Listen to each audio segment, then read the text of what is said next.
Welcome back to my Colorado mountain garden. And these are my 4 summer squash that I'm growing this year. I'm also growing 6 zucchinis. They're already out in the greenhouse to finish hardening off. But I just wanted to show you these because they actually have some female blooms. And you know the females because they'll have a little fruit. There's a little fruit there. And here's another one. It's not all the way, it's younger. It's not all the way yellow yet. But this is actually kind of weird for me because usually I get way more male blooms in the beginning because you want the male blooms there because without the male, it can't pollinate the female and this will fall off. And I'm going to bring this little poker. So this whole little fruit will fall off if there's nothing that can pollinate. Now, if it was later in the year, especially if you live in town, I'm pretty rural. If the bees are bringing in pollen from other squash plants and things like that, a lot of times they'll get pollinated even though you don't have male blooms close by. You can hand pollinate. I've got blooms forming on most of these. They're not very big yet. All I can do is hope that I get a male that pops out. Otherwise, it'll fall off.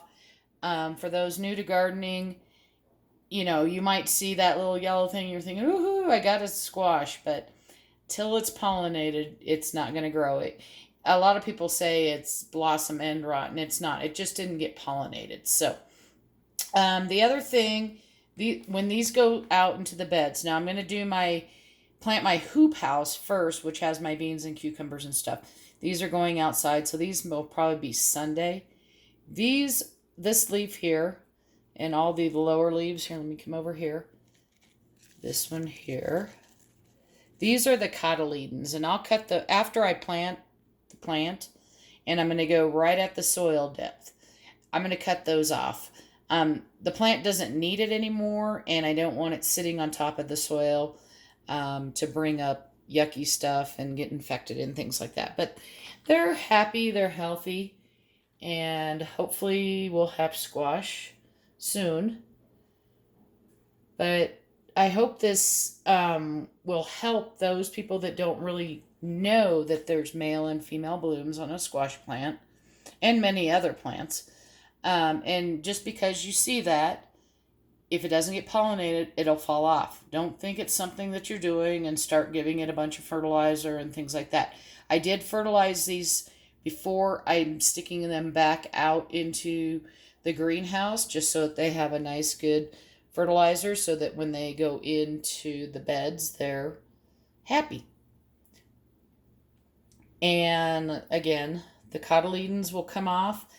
And as a lot of these other ones, these bigger branches here, start drooping down, once I get a little more growth up top here, I'll cut a lot of these off to get them up off the ground. You don't want your leaves laying on the ground. All it's going to do is cause a problem with funguses and stuff like that coming up into the plant.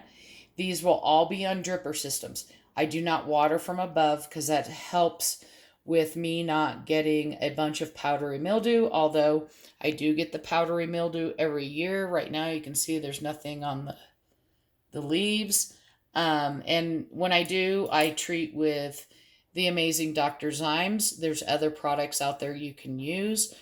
Zymes seems to knock it back faster. I used to just use a milk blend. And again, I just want to show you that these are all very healthy plants. So I hope you're having a wonderful day and that you may have learned something from this video. If you did, please give it a like. Thanks. Happy gardening.